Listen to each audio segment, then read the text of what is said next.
सभी को नमस्कार।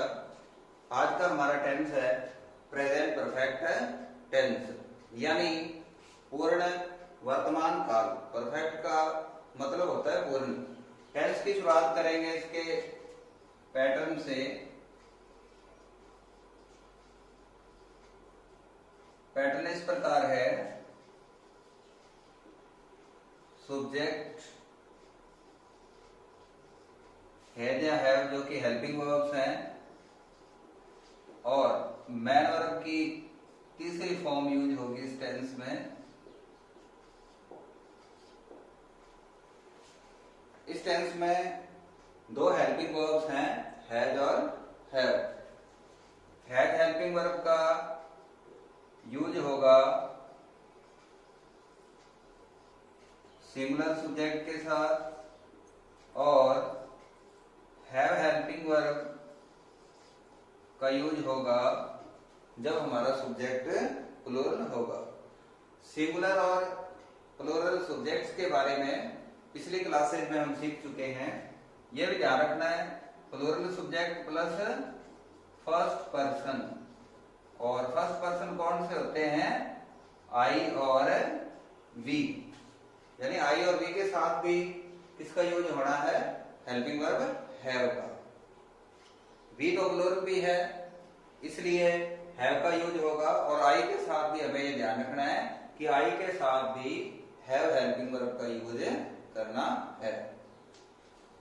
अब हम देखेंगे कि इस पैटर्न का यूज हमने कौन से सेंटेंसेस को बनाने के लिए करना है।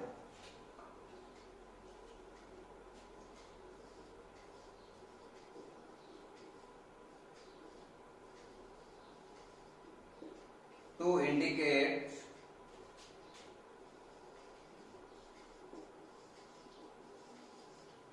completed actions in the recent past.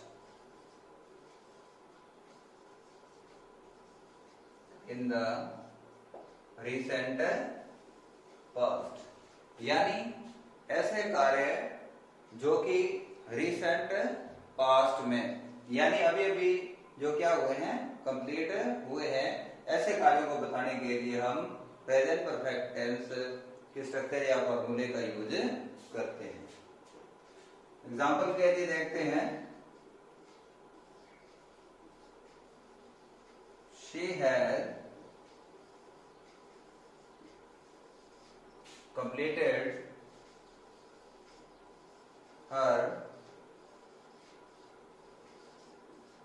Homework, यानी उसने अपना गृह कार्य पूर्ण कर लिया है।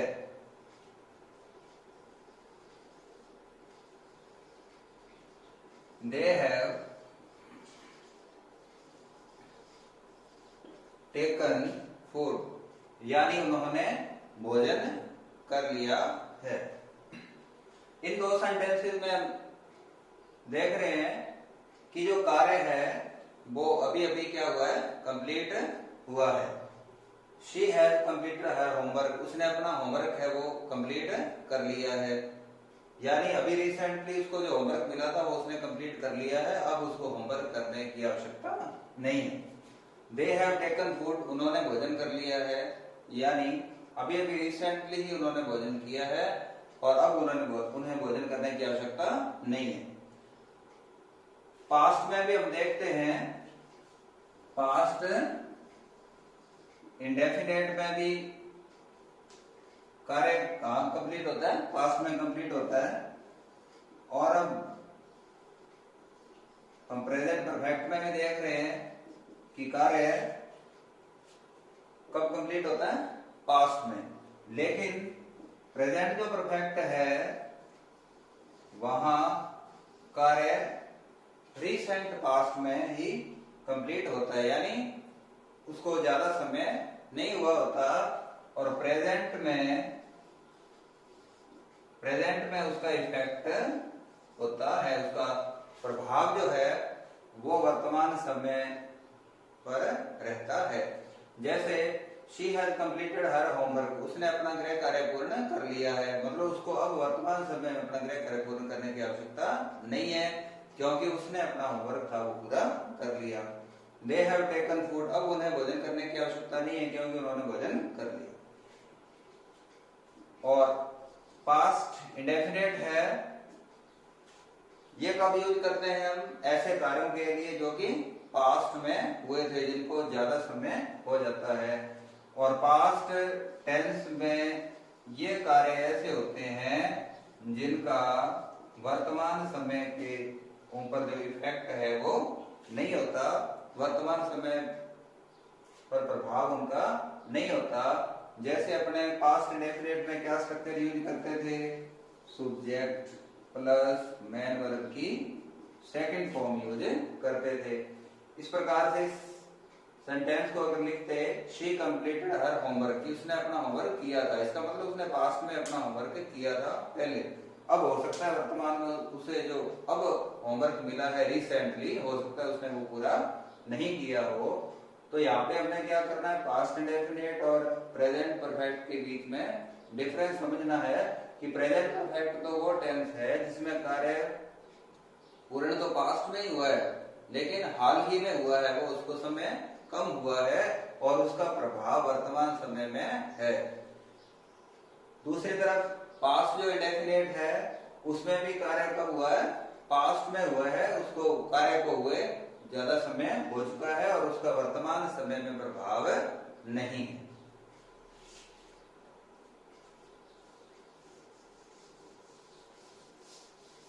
अब हम 3 नंबर पे सीखते हैं सेंटेंसेस, कि हम सेंटेंस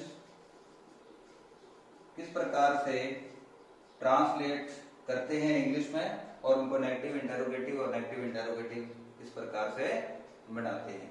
जैसे हिंदी में एक सेंटेंस लिखा, मोहन ने अपना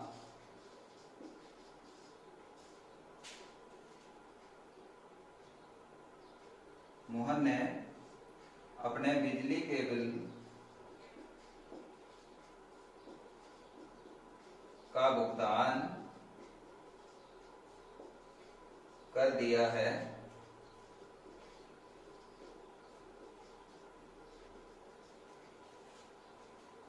यानी रिसेंटली ही उसने ये कार्य किया है।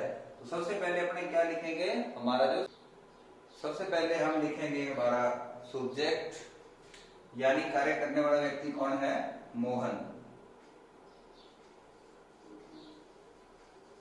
उसके बाद हेल्पिंग वर्ब्स लिखेंगे, हैज या हैव, दो हेल्पिंग वर्ब्स हैं। सब्जेक्ट हमारा सिंगुलर है इसलिए हेल्पिंग वर्ब लिखेंगे हैज। उसके बाद लिखनी है मैन वर्ब की तीसरी फॉर्म। कार्य क्या है? भुगतान करने का कार्य है। भुगतान करने को इंग्लिश में हम क्या कहते हैं? पे। और इसकी सेकंड फॉर्म यानी पास्ट फॉर्म क्या हो जाएगी? पेड। और थर्ड फॉर्म यानी पास्ट पार्टिसिपल जो है वो भी क्या हो जाएगा? पेड। तो ये थर्ड फॉर्म लिखेंगे मैन वर्ब की। तीसरी फॉर्म लिखते हैं मोहन हैज पेड। किस चीज का भुगतान किया है उसने? बिजली के बिल का। तो इसको कैसे लिखेंगे? His electricity bill.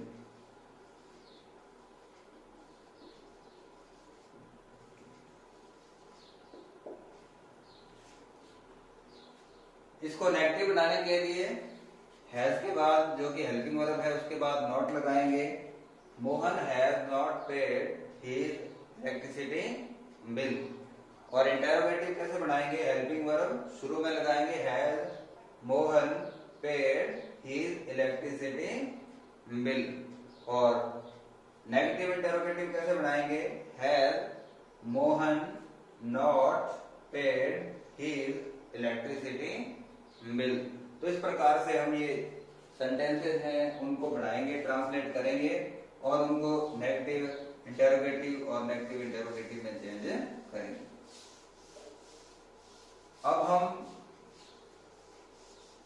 सीखेंगे इस टेंस की आइडेंटिफिकेशन के बारे में, यानी पहचान के बारे में कि इंग्लिश में जो सेंटेंस दिए होंगे उनमें हम पहचान कैसे करेंगे कि ये प्रेजेंट परफेक्ट टेंस के सेंटेंसेज हैं और उसमें हमने get form of the verb किस प्रकार से भरनी है। आइडेंटिफिकेशन के लिए कुछ एडवर्ब्स हैं, जैसे ऑलरेडी, जस्ट, येट, रिसेंटली और सो फार। इस प्रकार से ये एडवर्ब्स हैं और ये एडवर्ब्स अगर आ जाएं तो हमें क्या करना है, हमें हेल्पिंग वर्ब्स जो है हमारी हैज या हैव, सब्जेक्ट देखकर उनको लगाना है और मेन वर्ब की थर्ड फॉर्म लगानी है। सब्जेक्ट हमारा सिंगुलर है तो हैव लगाएंगे और उसके साथ ब्रैकेट में जो मेन वर्ब की फर्स्ट फॉर्म दी होगी उसकी हम लिखेंगे तीसरी फॉर्म। अगर सब्जेक्ट प्लूरल है तो हैव लगाएंगे और मेन वर्ब की तीसरी फॉर्म तो लगानी ही है। अब कई बार एग्जाम्पल के लिए सेंटेंस देखते हैं कि ब्लैंक स्पेस क्या है। दो ब्लैंक स्पेस अगर दिए हुए हैं तो हमें ध्यान रखना है कि एक ब्लैंक स्पेस में आएगी हेल्पिंग वर्ब हैज या हैव और दूसरा जो ब्लैंक स्पेस होगा, रिक्त स्थान होगा, उसमें आएगी मेन वर्ब। दो ब्लैंक स्पेस जब आते हैं उस समय उनके बीच में, दो ब्लैंक स्पेस जो होंगे उनके बीच में या तो होती है कोई ना कोई एडवर्ब दी हुई और उसके बाद फिर ब्लैंक स्पेस है, या उनके बीच में हो सकता है नॉट, क्योंकि सेंटेंस जब नेगेटिव होंगे तो नॉट कब लगता है, हेल्पिंग वर्ब और मेन वर्ब के बीच में। या कई एडवर्ब्स ऐसी होती हैं जो कि हेल्पिंग वर्ब के बाद लगती है, उसके बाद मेन वर्ब लगती है। जैसे ये जो हेल्पिंग वर्ब है ऑलरेडी, जस्ट और रिसेंटली, ये हेल्पिंग वर्ब्स कब लगती हैं, ये एडवर्ब्स हैं जो आती हैं हेल्पिंग वर्ब के बाद और उसके बाद लिखी जाती है मेन वर्ब। जैसे एग्जाम्पल के लिए एक सेंटेंस लिखा,